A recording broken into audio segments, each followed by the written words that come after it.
हाँ जी, तो देखिए क्वेश्चन नंबर 13 रहेगा आपका, ये फिज़िक्स से हम लोग रिवीजन कर रहे हैं।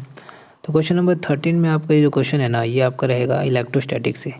ठीक है, तो आपकी बार बोला गया है कि आपके पास 3 प्लेट्स हैं, कंडक्टिंग प्लेट्स हैं।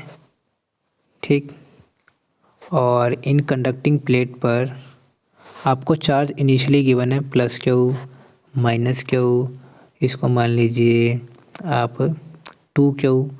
ठीक है, इस तरीके से गिवन है और इनको पास पास रख दिया जाता है। ठीक है, पास पास रखने से क्या होता है, इसमें चार्जेस आपस में रीअरेंज करने लग जाते हैं।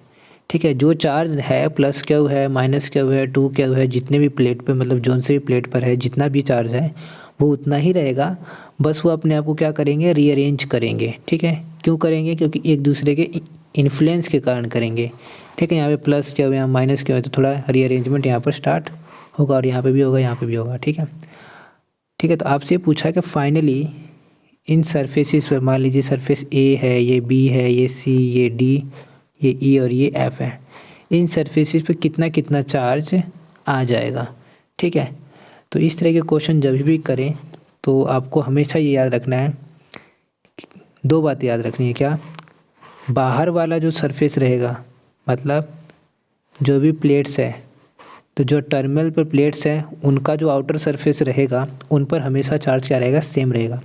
कहने का मतलब ये वाला सरफेस और ये वाला सरफेस पे जितना भी चार्ज होगा वो क्या रहेगा, वो सेम रहेगा। यहाँ पर जो रहेगा वही यहाँ पर रहेगा, पहली बात। अच्छा, तो फिर इसकी वैल्यू निकालेंगे कैसे, आउटर सरफेस पे जो चार्ज होगा उसकी वैल्यू आप फटाफट कैसे निकाल लेंगे, इन सभी चार्जेस को जोड़ के 2 से डिवाइड कर लेंगे। मतलब +Q -Q +2Q, टोटल कितना आ गया, जो भी आया उसको 2 से डिवाइड करना है। तो आंसर कितना आ जाएगा, ये कैंसर, ये कितना हो जाएगा, 2 से 2 गया। अरे ये समझ रहे हो ना कैसे काटा है, हे भगवान, कुछ भी हो सकता है। 2Q/2, 2 से 2 काटा, कितना हो गया Q। तो Q चार्ज यहाँ रहेगा और Q चार्ज इस सरफेस पर आ जाएगा। अभी बोला ना कि बाहर वाले सरफेसिस पर चार्ज निकालना, तो आपको फटाफट ये वाला जो काम है जो किया मैंने अभी वो कर लेना है। ठीक है, उसके बाद आपको कंजर्वेशन ऑफ चार्ज लगा देना है।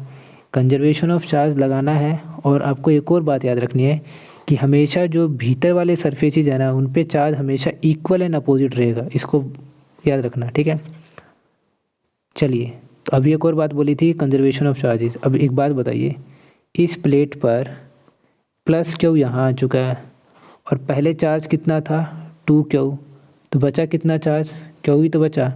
देखो स्टार्टिंग में जो 2Q चार्ज दिया था वो उतना ही रहेगा, बस वो रीअरेंज कर रहा है।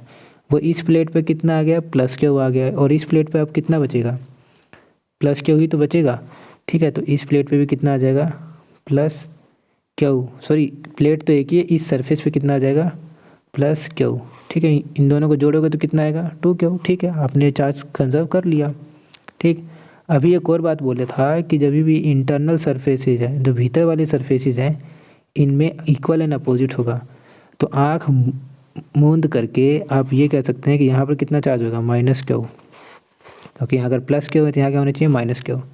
ठीक है, तो इस प्लेट पर टोटल चार्ज कितना था, -Q, और पूरा का पूरा कहाँ आ गया, इस सरफेस पे आ गया, तो इस पर कितना बचा, इस पे बचा 0।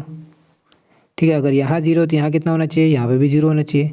ठीक है, तो इस तरीके से आपने क्या कर लिया, डिस्ट्रीब्यूशन कर लिया। यही पूछा था कि A surface, B surface, C surface, D, E, F पर बताइए चार्जेस कितना है। ठीक है, तो इस तरीके से आपको ये क्वेश्चन करना था। तो मेन क्वेश्चन में आपको क्या करना है, जब भी इस तरह के क्वेश्चन हो तो फटाफट आप आउटर सरफेस पर जो भी चार्ज होगा वो निकाल लेंगे। वो कैसे निकालेंगे, चार्जेस को जोड़ना है और 2 से डिवाइड कर देना है। एक बात ये याद रखनी है, दूसरी बात ये याद रखनी है कि जो इंटरनल सरफेसेस हैं उन पर इक्वल एंड अपोजिट चार्ज रखना है। ठीक है, अब उनको फाइंड आउट करने के लिए आपको कंजर्वेशन ऑफ चार्ज को मद्देनज़र रखना है। ठीक है, प्लेट पर चार्जेस रीडिस्ट्रीब्यूट होंगे। ठीक है, नया चार्ज डेवलप नहीं होगा। ठीक, चलिए, थैंक यू।